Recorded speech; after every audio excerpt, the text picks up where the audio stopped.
എനിക്ക് തോന്നുന്നില്ല നല്ല രീതിയിൽ ഞങ്ങൾ അവിടെ വരെ എത്തും. I'm very bad at packing. സുബിന്റെ വേസ്റ്റ് ഗ്ലാസ് ആയിരുന്നു. അയ്യോ ഞങ്ങളുടെ പിള്ളേര് ഒരു ട്വിൻസ് ആണ്. നിങ്ങൾ കുറച്ച് ക്രിഞ്ച് സാധനം കാണണമെങ്കിൽ ഞാനിപ്പോൾ കാണിച്ചു തരാം. ടയർഡായോ? ഒരുപാട്. Hey guys, welcome to the two of us. It's me Nikhil. This is Anju. ഞങ്ങളിപ്പോൾ നാട്ടിലാണ്. നിങ്ങൾ തംബ്നെയിലിൽ കണ്ടു കാണും നമ്മൾ കാനഡ ലീവ് ചെയ്തോന്ന്. സോ ഈ വീഡിയോ കാണുമ്പോൾ നിങ്ങൾക്ക് മനസ്സിലാവും. Let's find out. അപ്പോൾ നമ്മുടെ കാനഡ ടു ഇന്ത്യ വ്ലോഗ് നമ്മൾ ഒരു സീരീസ് ആയിട്ടാണ് ചെയ്യുന്നത്. Because we have shot a lot. Too long ആയി പോകും ഒറ്റയായിട്ട് ചെയ്താൽ. ഈ വീഡിയോയിൽ ഞങ്ങൾ കാണിക്കുന്നത് ഞങ്ങൾ നിൽക്കുന്ന ഹാലിഫാക്സിൽ നിന്ന് മോൺട്രിയൽ വരെയുള്ള ജേർണിയാണ് കാണിക്കുന്നത്. അത് കഴിഞ്ഞിട്ട് നെക്സ്റ്റ് ഇതിൽ ദുബായ്, അത് കഴിഞ്ഞിട്ട് നമ്മൾ നാട്ടിൽ വന്നതൊക്കെ കാണിക്കും. So make sure to subscribe because കുറേ സർപ്രൈസസ് ഉണ്ട് അതിനകത്ത്. ബിക്കോസ് ഇവൻ നാട്ടിൽ വരുന്നുണ്ടെന്ന് ആർക്കും അറിയത്തില്ല. ആൻഡ് അതിനെക്കാട്ടിലും ഞങ്ങൾ രണ്ടുപേരെയും എല്ലാവരും ഒരുമിച്ചാണ് കല്യാണം കഴിഞ്ഞിട്ട് കാണാൻ പോകുന്നതും ആദ്യമായിട്ടാണ്. സോ കുറേ കാര്യങ്ങളുണ്ട്. കുറച്ച് സർപ്രൈസസ് ഒക്കെ നമ്മൾ ഓൾറെഡി ഷോർട്ട്സ് ആയിട്ട് ഇട്ടു, but there's a lot more. അതെ, so stay tuned. Make sure to subscribe. ഇനി സർപ്രൈസസ് ഒക്കെ കാണാൻ വേണ്ടിയിട്ട്. So let's get into the video.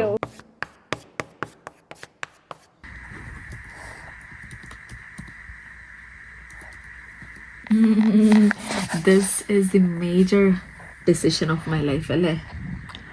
One of the major decisions of my life. നാട്ടിൽ പോകുന്നുണ്ട്. ഇന്ന് ഫെബ്രുവരി 28. നമ്മളിപ്പോൾ കുറേ ന്യൂസൊക്കെ കേൾക്കുന്നു. എന്താ UAയിലൊക്കെ മറ്റേ ഇറാൻ അറ്റാക്ക്, US ബേസ്ഡ് സ്ഥലങ്ങളിൽ. അപ്പം ഞങ്ങൾ ഇച്ചിരി ടെൻഷനിലാണ്. ബിക്കോസ് ഞങ്ങളുടെ സിസ്റ്റേഴ്സും എൻ്റെ പപ്പയൊക്കെ അവിടെയാണ്. ആൻഡ് ഞങ്ങൾ 18th ദുബായിലോട്ട് പോകുന്നൊക്കെ വിചാരിക്കുന്നു. പക്ഷേ അറിയത്തില്ല. എല്ലാം ഓക്കെ ആയിട്ട് പോയാൽ മതിയായിരുന്നു. ബിക്കോസ് ഭയങ്കര എക്സൈറ്റഡ് ആയിരുന്നു പോകാൻ. ഇങ്ങനത്തെ ഒരു വൃത്തികെട്ട വാർത്തയൊക്കെ കേൾക്കുമ്പം it's really feeling so bad. ഇന്ന് ഈ വീഡിയോ ഇപ്പം ഞങ്ങൾ എടുക്കുന്നത് മാർച്ച് 13 അല്ലേ? ഞങ്ങളുടെ പോകുന്ന ഡേറ്റ് 18th രാവിലെ 6:45 ഫ്ലൈറ്റ്. നമ്മൾ പോകുമോ എന്ന് വെച്ചാൽ ഫ്ലൈറ്റ് ഓപ്പറേറ്റിംഗ് ആയിരിക്കുമോ അങ്ങനെയൊന്നും ഒരു സ്ഥിരതയും ഇല്ലാത്ത ഒരു അവസ്ഥയാണല്ലോ. പോയാൽ ഇവന്റെ വിസ വന്നു, എൻ്റെ വന്നില്ല. അപ്പോൾ ഞാൻ ഇച്ചിരി ടെൻഷൻ അടിച്ചായിരുന്നു. യോ ഇനി എൻ്റെ വരത്തില്ലയോ, ഇവൻ തന്നെ പോണോ, ഞാൻ എയർപോർട്ടിൽ ഇരിക്കേണ്ടി വരുമോ, അങ്ങനെയൊക്കെ വിചാരിച്ചു. പക്ഷേ എൻ്റെയും 2 ദിവസം കഴിഞ്ഞിട്ട് വന്നു. ഇനിയും നമ്മൾ പോകുന്നതിന് മുന്നേ ഇനി ഞാൻ പാക്ക് ചെയ്യുന്നതും കാണിക്കാം അല്ലേ? അതെ, പോകുമ്പോൾ ചാൻസ് ഇല്ല. കാരണം പ്രതിസന്ധികളെല്ലായിടത്തും അടിച്ചു തുടങ്ങിയോണ്ടിരിക്കുക. അറിയില്ല ഇവർക്കൊക്കെ എപ്പോഴാണ് സോക്കേട് ഇളകുന്നതെന്ന്. എന്നോ കഷ്ടമല്ലേ. ഇന്ന് മാർച്ച് 16 ആണല്ലേ? സീറ്റ് സെലക്ഷൻ ചെയ്യാൻ പോവാ. നമ്മളിപ്പോൾ ഇവിടുന്ന് പോകുന്നത്, കാനഡയിൽ നിന്ന് പോകുന്നത് ദുബായിലോട്ടാണ്. പക്ഷേ അവിടെ വീണ്ടും എന്തോ എയർപോർട്ടിൽ ഇന്നലെ രാവിലെ ഒരു ഡ്രോൺ അറ്റാക്ക് ഉണ്ടായെന്നൊക്കെ കേട്ടു. ഇതുവരെ നമ്മൾ നാളെ രാവിലെ ഇറങ്ങുമെങ്കിലും ഒരു ഉറപ്പൊന്നും ഇല്ല നമ്മൾ പോകുമോ ഇല്ലയോ അങ്ങനത്തെ കാര്യത്തിനൊന്നും. നമുക്ക് 1 മാസത്തെ വിസയുണ്ട്, അത് നമ്മൾ എടുത്തായിരുന്നു. അതുകൊണ്ട് ഇച്ചിരി ഡേറ്റ് അങ്ങോട്ടും ഇങ്ങോട്ടും മാറിയാലും പ്രശ്നമൊന്നുമില്ല. അപ്പോൾ നമ്മൾ സീറ്റ് സെലക്ട് ചെയ്യാൻ പോവാ. അങ്ങനെ സെലക്ട് ചെയ്തില്ലെങ്കിൽ എങ്ങാനും ഫുൾ ഫ്ലൈറ്റ് ആണെങ്കിൽ നമുക്ക് 2 സ്ഥലത്ത് വല്ലതും കിട്ടുന്നെങ്കിലോ. അതുകൊണ്ട് നമ്മളതിന് റിസ്ക് ഒന്നും എടുക്കുന്നില്ല. നേരത്തെ സീറ്റ് എടുത്തിട്ട് അങ്ങ് പോവാന്ന് വെച്ചു. ഞാനൊക്കെ സീറ്റ് സെലക്ട് ചെയ്യുമ്പം എനിക്കാണെങ്കിൽ വാഷ്റൂമിൻ്റെ അടുത്ത് വേണ്ട, അല്ലാതെ ഞാൻ അങ്ങനത്തെ ഒരു ഇടയ്ക്കത്തെയൊക്കെ അങ്ങ് എടുക്കുമായിരുന്നു. ഇതിപ്പോൾ ഫ്രണ്ടിലത്തെ സീറ്റ് വന്നപ്പം അവിടെ ഫ്ലൈറ്റിൻ്റെ ചിറകുണ്ടെന്ന് വീഡിയോ എടുക്കാൻ പറ്റില്ല പുറത്തോട്ട്. ഞാൻ പിന്നെ ഫ്ലൈറ്റിൽ കയറി അപ്പം തലകറങ്ങി വീഴുന്ന പോലെ ഉറങ്ങുവാണ്. അതുകൊണ്ട് എനിക്ക് അതൊന്നും അറിയത്തില്ല. കുട്ടുമണിയുടെ ഇഷ്ടം. ചിറക് വേണമെങ്കിൽ നമുക്ക് ചിറക് വേണ്ട. ഒരുപാട് ബാക്കിൽ പോകണ്ടോ ഇത്? ഞങ്ങൾക്ക് മോൺട്രിയൽ ടു ദുബായിൽ ആക്ച്വലി കുറേ സീറ്റ് വേക്കൻ്റ് ആയിരുന്നു. തൊട്ടടുത്ത് അത് തന്നെ എടുക്കട്ടെ, സെയിം നമ്പർ.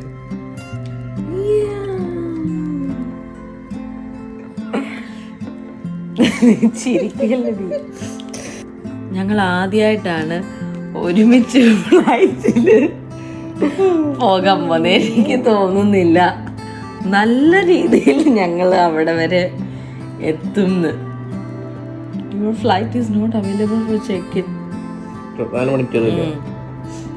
എൻ്റെ ദൈവമേ, എനിക്കങ്ങ് തലയങ്ങ് പെരുക്കും. അങ്ങ് നമ്മൾ എന്തെങ്കിലും വരുമ്പോൾ അവരെന്തെങ്കിലും എറർ വരുമ്പോൾ പോപ്പപ്പ് വരത്തില്ലേ, അതൊന്നും വായിച്ചു നോക്കത്തില്ല.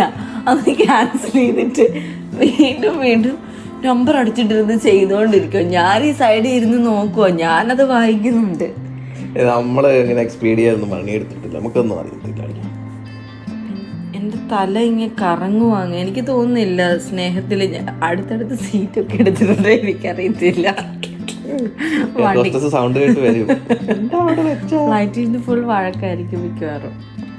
ഇടിച്ചോന്നല്ല ഞാനൊന്ന്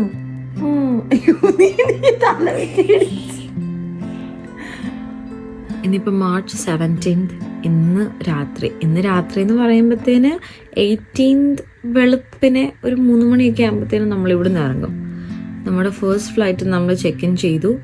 ഇനി ഉജി ഇപ്പോൾ ജോലിക്ക് പോയി. ഉജിന്ന് ഹാഫ് ഡേ ലീവ് എടുക്കും. ബിക്കോസ് ലാസ്റ്റ് മിനിറ്റ് കുറച്ച് കാര്യങ്ങളൊക്കെ ജോലിയിൽ ഇങ്ങനെ സെറ്റ് ചെയ്യാനും കാര്യങ്ങളൊക്കെ ഉണ്ടായിരുന്നു. അപ്പോൾ അതിന് പോയിട്ട് അതിനിപ്പോൾ അതൊക്കെ കഴിഞ്ഞിട്ട് വരും. അത് കഴിഞ്ഞിട്ട് എമിറേറ്റ്സിൻ്റെ ഫ്ലൈറ്റ് നമ്മൾക്ക് ഇത് ചെയ്യണം, ചെക്ക് ഇൻ ചെയ്യണം. സീറ്റൊക്കെ ബുക്ക് ചെയ്തു. ഇതുവരെ ഒരു ക്യാൻസലേഷനും ഇല്ല. എന്നതാ ഉജിയുടെ വീട്ടിലൊരു ചെറിയ ഡൗട്ടുണ്ട് ഉജി വരുന്നുണ്ടെന്ന്. പക്ഷെ എൻ്റെ മോം ഹാസ് നോ ക്ലൂ. മമ്മിയാണെങ്കിൽ എൻ്റെ അടുത്ത് പറയുക, നീ കൊച്ചിന് എന്നേതെങ്കിലും ഉണ്ടാക്കി വെച്ചിട്ട് പോവും, അവന് വിഷമമായിരിക്കും, നീ ഒരു 3-4 ദിവസത്തിനുള്ളത് എന്തെങ്കിലും ഉണ്ടാക്കി വെച്ചിട്ട് പോകും. ഞാൻ പറഞ്ഞാൽ ഞാൻ ഫുഡ് ഉണ്ടാക്കാൻ പോവാ എന്നൊക്കെ ഇങ്ങനെ പറഞ്ഞ്. മൈ മോം വിൽ ബി എന്നതാ ഭയങ്കര ഒരു ഷോക്കായിരിക്കും മമ്മിക്ക്. I want to see the reaction. പിന്നെ എന്നതാ പിന്നെ ഈ ഒന്നും ക്യാൻസൽ ആവാതിരുന്നാൽ മതിയായിരുന്നു. എൻ്റെ ഒരു ഇതിൽ ക്യാൻസൽ ആവുകയാണെങ്കിൽ നേരത്തെ ക്യാൻസൽ ആയിക്കോട്ടെ, നമുക്ക് റീസ്കെഡ്യൂൾ ചെയ്തെടുക്കാമല്ലോ. പക്ഷെ മിഡ് ഫ്ലൈറ്റ് എന്തെങ്കിലും ക്യാൻസൽ ആയിട്ട് തിരിച്ചു വരിക എന്നൊക്കെ പറയുന്നത് it's going to be very difficult. And എനിക്കത് ഓർക്കാൻ പോലും വയ്യ അങ്ങനെ വരുന്നത്. നമുക്ക് എന്നെ ചെയ്യാൻ പറ്റുമല്ലേ? We can just pray. That's the only thing we can do, right? ഒരു കുന്ന് തുണി മടക്കാനുണ്ട്. ഇതുവരെ പാക്കിംഗ് സ്റ്റാർട്ട് ചെയ്ത് 4 പെട്ടി. ഇതൊരു സെക്ഷൻ, പിന്നെ അലക്കിയ വേറെ തുണി, പിന്നെ ഇതിനകത്തുള്ള തുണി, ഇതിനകത്ത് ഇങ്ങനെ ഒരുപാട് തുണികളുണ്ട്. വാഷ് ചെയ്യാൻ ഒരെണ്ണം കൂടെ ഉണ്ട്. ഇത് ഞങ്ങൾ ബെഡ്റൂമിൽ ഇതെല്ലാം കൂടെ പെട്ടിയൊക്കെ തുറന്നു വയ്ക്കാൻ സ്ഥലമില്ല. അതുകൊണ്ട് ഞങ്ങൾ ഞങ്ങളുടെ ബേസ്മെന്റ് ഹോളിൽ വന്നിട്ട് ആദ്യം ഞാൻ ഫസ്റ്റ് ചെയ്യുന്ന കാര്യം എന്ന് പറഞ്ഞാൽ കൊണ്ടുപോകേണ്ട പെട്ടിയിൽ ഓൾറെഡി കുറച്ച് സാധനം ഇരിപ്പുണ്ട്. അതൊക്കെ വേക്കൻ്റ് ആക്കുക, വേണ്ടാത്തതൊക്കെ മാറ്റി വെക്കുക. അതാണ് ഇപ്പോൾ ചെയ്തുകൊണ്ടിരിക്കുന്നത്. ഇതൊന്നും എനിക്ക് വേണ്ട, ഓൾറെഡി വേക്കൻ്റ് ആക്കി. ഇത് ഇനി അതൊരെണ്ണം, പിന്നെ ഇതൊരെണ്ണം. I'm very bad at packing. ഉജീനെ കണ്ടപ്പോൾ തൊട്ടല്ലേ ഞാൻ 2022 തൊട്ട് ഇവനാണ് എനിക്ക് പാക്ക് ചെയ്തിരുന്നത്. എനിക്ക് എൻ്റെ മടക്കലാണെന്ന് എൻ്റെ മടങ്ങില്ല, എൻ്റെ ഇങ്ങനെ പോവും. ഇവനിങ്ങനെ ചുരുട്ടി ഇങ്ങനെ മടക്കി ഇങ്ങനെയൊക്കെയോ വെക്കും. ഞാൻ 2 ഡ്രസ്സ് വെച്ച് കഴിയുമ്പോഴത്തേതിനും എൻ്റെ പെട്ടിയിൽ ഏകദേശം സ്ഥലം ഫില്ലാകും. ഒതുക്കി വെക്കാൻ അറിയത്തില്ല, എന്നെ ഒതുക്കി വെക്കാൻ പഠിപ്പിച്ചിട്ടില്ല. ഇതൊക്കെ വലുതിൽ വെക്കാം. ഏതില്? We already have. എൻ്റെ അകത്ത് 2 എണ്ണമൊക്കെ വെച്ചിട്ടില്ലേ, 2 ജാക്കറ്റൊക്കെ. എങ്ങനെ? ഓക്കെ, ഞാൻ നിങ്ങളോട് പറഞ്ഞോ ഞാൻ ഈ കാനഡയിൽ നിന്ന് പോവാണ്. തിരിച്ചു വരുമോ ഞാൻ അറിയത്തില്ല. എനിക്ക് ഭയങ്കര പല്ലുവേദന എന്ന് പറഞ്ഞാൽ ഭയങ്കര പല്ലുവേദന. ഞാൻ ഈ ഗ്രാമ്പും ഒക്കെ എൻ്റെ പല്ലിൻ്റെ അകത്ത് വെച്ച് അഡ്ജസ്റ്റ് ചെയ്തിട്ടാണ് ഇപ്പം ജീവിക്കുന്നത്. അതെ, എൻ്റെ സാധനങ്ങൾ ഒരു 90% സാധനങ്ങൾ ഇവിടുന്ന് കൊണ്ടുപോകണം. എനിക്ക് വേണ്ട. ബിക്കോസ് എന്തായാലും ഒരു 8-10 മാസത്തേക്ക് കൺഫേം ആയിട്ടും ഇവൾക്ക് തിരിച്ചു വരാൻ പറ്റില്ല. അത് കഴിഞ്ഞ് എന്തെങ്കിലും ഉണ്ടെങ്കിലേ ഉള്ളൂ. ഇത് നമ്മൾക്ക് ഇത് വേണം, ഇതെനിക്ക് വേണം, ഇത് വേണം. അല്ല, അത് ആക്ച്വലി വേണ്ട വിത്തു. അത് മറ്റേത് എന്താ, അത് വേണ്ട. വേണ്ട. ഞാൻ ഇത്ര ചെറുതാവോ ഇനി? ഇനി നമ്മൾക്ക് ഏറ്റവും ഇമ്പോർട്ടന്റ് ആയിട്ട് വെക്കാനുള്ള സാധനം കല്യാണത്തിനിട്ട ഡ്രസ്സുകൾ. നമ്മൾ വിചാരിച്ചു എല്ലാം എടുത്ത് വെച്ചെന്ന്, പിന്നെയാണ് ഞാൻ ഇതൊക്കെ ഓർത്തത്. എടുത്ത് വെച്ചോളൂ. This was my wear. ഇതൊക്കെ എങ്ങനെ എടുത്ത് വെക്കും? ഇതെനിക്ക് നാട്ടിൽ ചെന്നിട്ട് മമ്മീനെയൊക്കെ ഇട്ട് കാണിക്കണം. അതൊന്നും കണ്ടിട്ടില്ലല്ലോ. ഞങ്ങളുടെ ഹെൽപ്പർ അൻസു ബെന്നിയോടുള്ള നന്ദി അവസരത്തിൽ ഞാൻ അൻസുബെന്റെ വേസ്റ്റ് ഗ്ലാസ് ആയിരുന്നു ഒരു ചാക്കില് ഞാൻ വെച്ചിട്ടുണ്ട്. വേണ്ടാത്തതൊക്കെ കൊടുത്തിട്ടുണ്ട്. ഇത് കുജിക്ക് വേണോ? ഈ ചെറുക്കൻ എന്ത് ഇതൊക്കെ ഇവിടെ എടുത്ത് വെച്ചത്? ഇതൊക്കെ വേണ്ടതാണോ? എനിക്ക് അറിയത്തില്ലടാ. ഞങ്ങളുടെ മെയിൻ ഞങ്ങളുടെ പിള്ളേര് ഒരു ട്വിൻസ് ആണ്. പിള്ളേരുണ്ട്, പിള്ളേരുടെ കളിപ്പാട്ടങ്ങള്. ഇത് ഞങ്ങളുടെ മൂത്ത കുഞ്ഞായിരുന്നു. അതിനെ എറിഞ്ഞു മേടിച്ചതാ. അതെ, നമ്മളൊരു ഗെയിമില് ഇങ്ങനെ പിള്ളേരെ ഞങ്ങള് ചളുക്കി വെച്ചോണ്ട് അങ്ങ് ഇങ്ങനെ അങ്ങ് വെക്കല്ല. അത് അപ്പുറത്ത് വെക്കണം, സൈഡിലോട്ട് ഇങ്ങനെ വെക്കണേ. അമത്തിയൊക്കെ ഇട്ട് കൊണ്ടുപോകുന്നത് നീക്കി കൊല്ലൂ. ഇവിടെ ഇവിടെ ബെൽറ്റ് ഒക്കെ ഇട്ടിരുന്നോട്ടെ. ഇതിന് ബെൽറ്റ് വേണ്ട, ഇതിങ്ങനെ അടയത്തില്ലേ? മതി. ഞങ്ങള് ലാസ്റ്റ് മിനിറ്റ് കുറച്ചൊരു ഷോപ്പിങ്ങും കൂടെ ഉണ്ടായിരുന്നു. അതിനെ ഞങ്ങൾ വേഗം പൊക്കോണ്ടിരിക്കുക. ഭയങ്കര മഴ എന്ന് വെച്ചാൽ ഭയങ്കര മഴ. യെല്ലോ വാർണിംഗ് ഒക്കെയാണ്. കാറ്റ് 69 km/h. ഓക്കെ, അങ്ങനെയല്ലേ പറയുന്നത്? 69 km/h സ്പീഡ് അടിച്ചത് കാറ്റ്. അതുകൊണ്ട് ഭയങ്കര കാറ്റാണ്, നല്ല മഴയുമാണ്. അയ്യോ കാറ്റ്,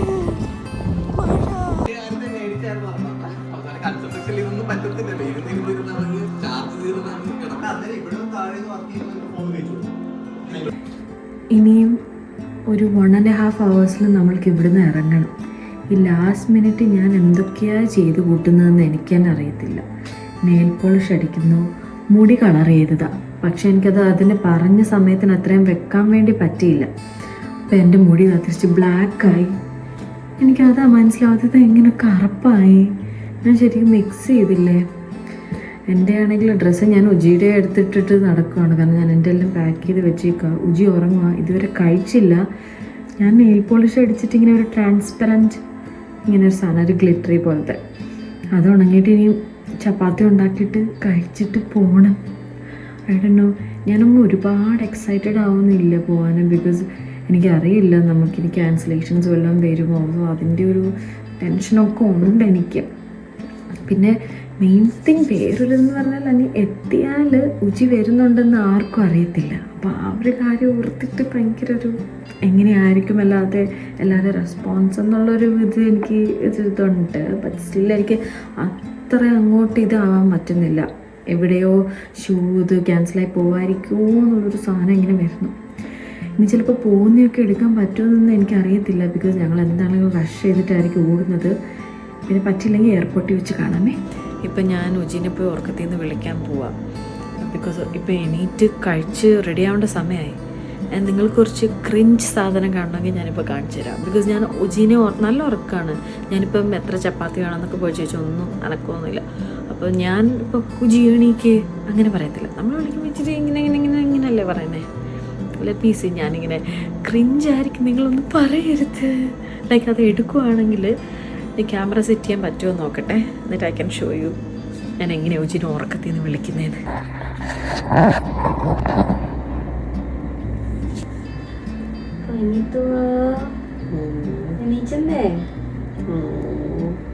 എണീക്കണ്ടേ? ഇതേ 2:45 ഇപ്പൊ ഇറങ്ങണം. വാ, ഞാൻ ഫുഡ് ഉണ്ടാക്കി വെച്ചു. വാ സുന്ദരി, വാ എണീച്ച് വാതാ. വരുന്നില്ലയോ? ഞാൻ ഒറ്റയ്ക്ക് പോട്ടെ എന്നാല്. എണീച്ച് വാ, സമയമായി വിട്ടുപ്പോ. ചക്ര അതൊക്കെ തപ്പിയേ.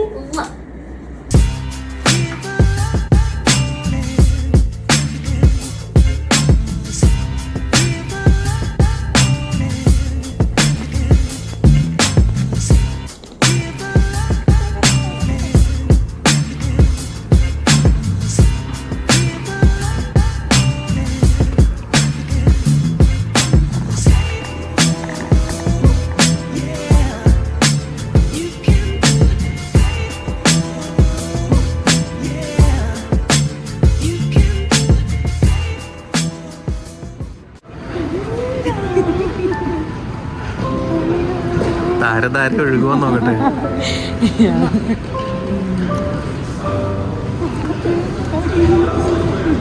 അൻസിവനിയിൽ അടുത്ത വർഷം കാണാം. ഓരോ വർഷം നാട്ടിൽ പോകണുണ്ട്.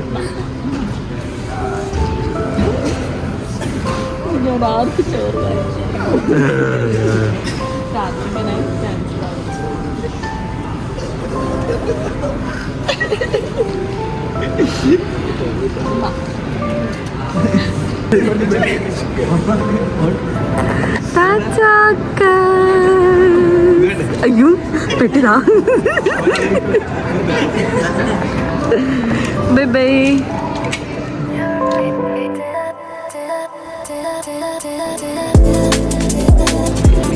Ready to go? ഇപ്പൊ കേറണം. ബോർഡിംഗ് ആയി.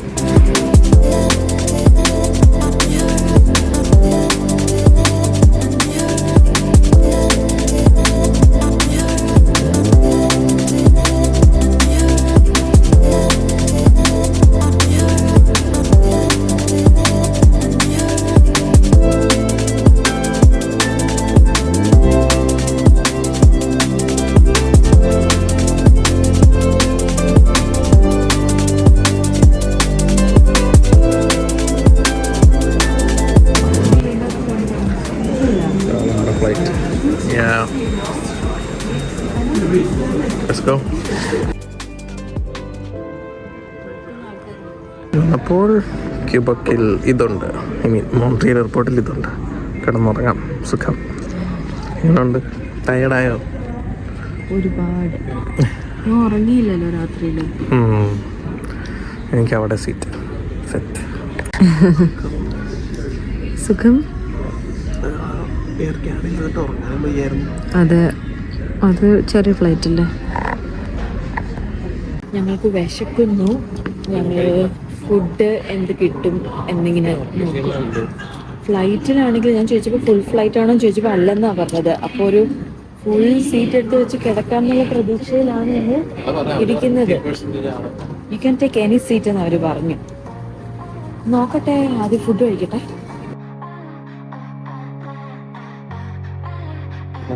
എന്ത് കഴിക്കുന്ന കൺഫ്യൂഷൻ. ഇതൊന്നും കണ്ടിട്ട് കഴിക്കാനും തോന്നുന്നില്ല.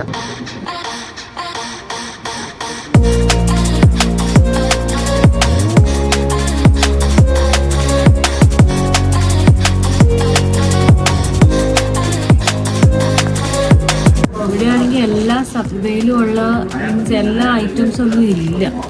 പിന്നെ ബ്രെഡും ആകെ വൈറ്റ് ആൻഡ് ബ്രൗൺ മാത്രമേ ഉള്ളൂ. പക്ഷെ വിശക്കുന്നതുകൊണ്ട് നമുക്ക് എന്താണെങ്കിലും പെരി പെരി ചിക്കൻ ഞാൻ ഇതുവരെ കഴിച്ചിട്ടില്ല. ട്രൈ ചെയ്ത് നോക്കാം. കഴിച്ചിട്ടില്ല. എന്തായാലും ഫ്ലൈറ്റിൽ കയറി ഒരു കുറച്ച് കഴിയുമ്പോൾ ഫുഡ് കിട്ടും. കുറച്ച് കഴിച്ചാൽ മതി. ഉണ്ടായിരിക്കും ഫ്ലൈറ്റിൽ. കൂടുതലൊന്നും തിന്നാം ഫ്ലൈറ്റിൽ ആളില്ലാത്തോണ്ട്. Tous les passagers doivent maintenant être à bord. Appel final. ഗ്രാമ്പൂ ഒക്കെ കൊണ്ട് ഞാൻ ഫ്ലൈറ്റ് കയറാൻ വന്നേക്കുന്നത്. കാരണം ഈ പല്ലുവേന എന്ന് പറയുന്നത് ഒരു വൃത്തികെട്ട വേദന. ചെവിക്കകത്താണോ ജോയുടെ അവിടെയാണോ എവിടെയാണ് വേദന എന്ന് എനിക്ക് മനസ്സിലാവുന്നില്ല. അതുകൊണ്ട് ഞാനൊരു പ്രിക്കോഷനായിട്ട് ഞാൻ ഗ്രാമ്പൂ ഒക്കെ എടുത്തിട്ടാണ് വന്നത്. വേദന വന്നാൽ വെക്കാമല്ലോ എന്ന്. അപ്പോൾ എനിക്ക് പല്ലുവേന എടുക്കുന്നു. അപ്പം ഞാൻ എൻ്റെ ഫ്ലൈറ്റ് വെയിറ്റ് ചെയ്തിരിക്കുക. അപ്പം ഞാൻ ഇച്ചിരി ഗ്രാമ്പൂ ഒക്കെ കഴിച്ചിട്ട് കയറാമെന്ന് വെച്ചു. മോൺട്രിയലിൽ നിന്നുള്ള ഫ്ലൈറ്റിലേക്ക് പല്ലുവേദന റിയലി പന്ന വേദന. ബിക്കോസ് നമ്മൾക്ക് എവിടെയാ വേദന എടുക്കുന്നതെന്ന് പോലും മനസ്സിലാവത്തില്ല. ദാറ്റ് കൈൻഡ് ഓഫ് വേദന. So sad.